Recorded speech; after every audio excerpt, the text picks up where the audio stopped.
श्री कनकधारा स्तोत्रम। हम सभी जीवन में आर्थिक तंगी को लेकर बेहद परेशान रहते हैं। धन प्राप्ति के लिए हर संभव श्रेष्ठ उपाय करना चाहते हैं। धन प्राप्ति और धन संचय के लिए आदि शंकराचार्य द्वारा वर्णित कनकधारा स्तोत्र एवं यंत्र चमत्कारिक रूप से लाभ प्रदान करते हैं। आइए भगवान आदि शंकराचार्य द्वारा रचित श्री कनकधारा स्तोत्र का पाठ करते हैं। अंगम हरेह पुलक भूषणमाश्रयन्ति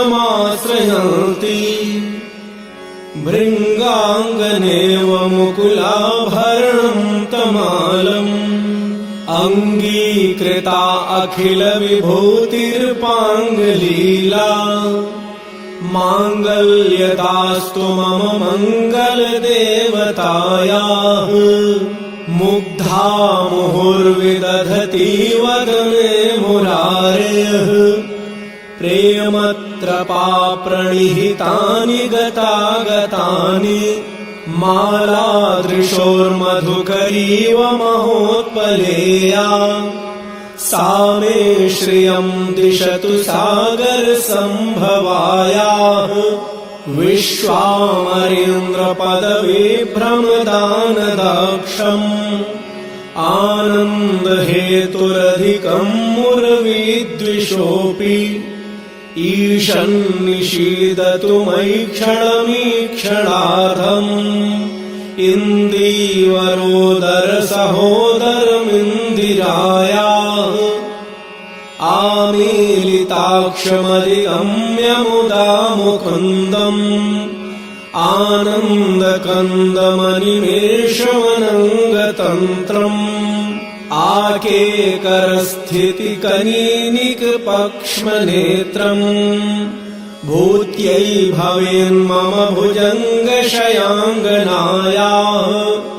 बाह्वान्तरे मूर्जितः श्रुतकौस्तुभेया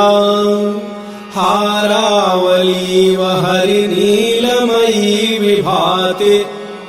कामप्रदा भगवतोऽपि कटाक्षमाला कल्याणमावहतु मे कमलालयायाः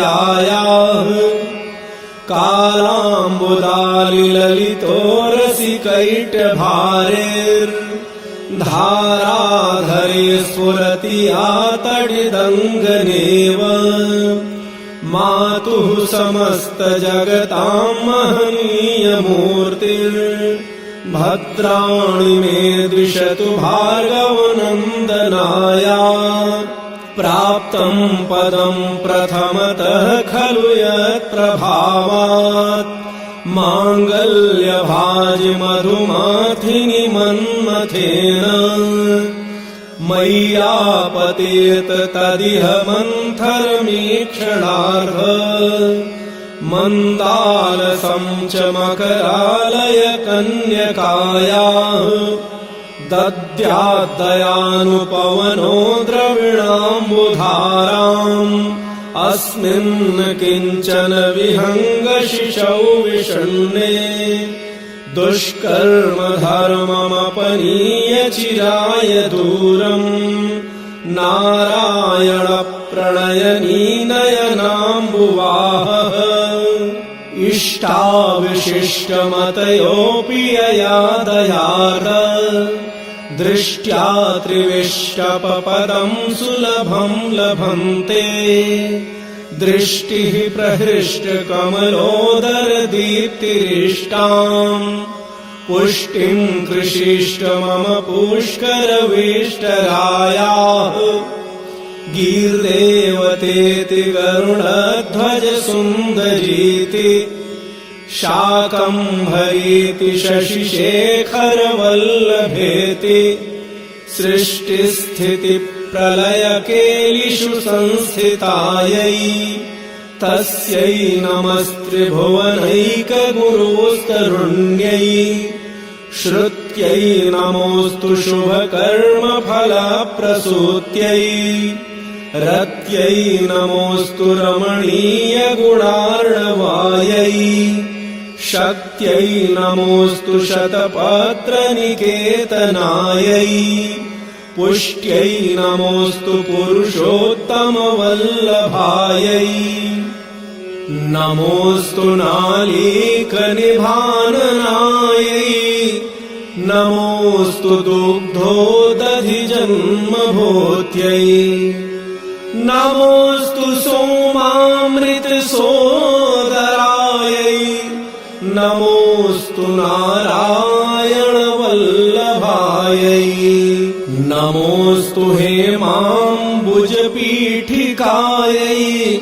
नमोऽस्तु भूमण्डलनायिकायै नमोऽस्तु देवादिदयापरायै नमोऽस्तु शाङ्गार्युधवल्लभायै नमोऽस्तु देव्यै भृगुनन्दनायै नमोऽस्तु विष्णोरुरसिस्थितायै नमोऽस्तु लक्ष्म्यै कमलालयायै नमोऽस्तु दामोदरवल्लभायै नमोऽस्तु कान्त्यै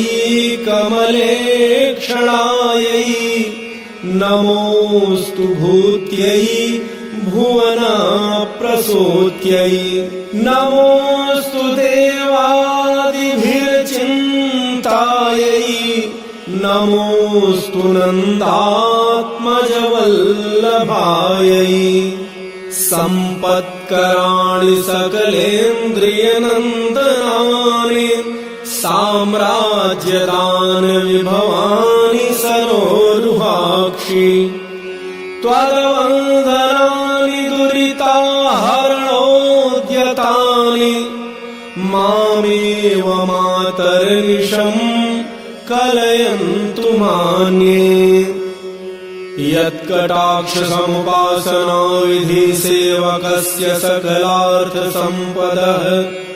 सन्तनोति वचनाङ्गमानसैः स्वां मुरारि हृदयेश्वरीं भजे सरसिजनिलये सरोजहस्ते धवलतमांशुकगन्धमाल्यशोभे भगवति हरिवल्लभे मनोज्ञे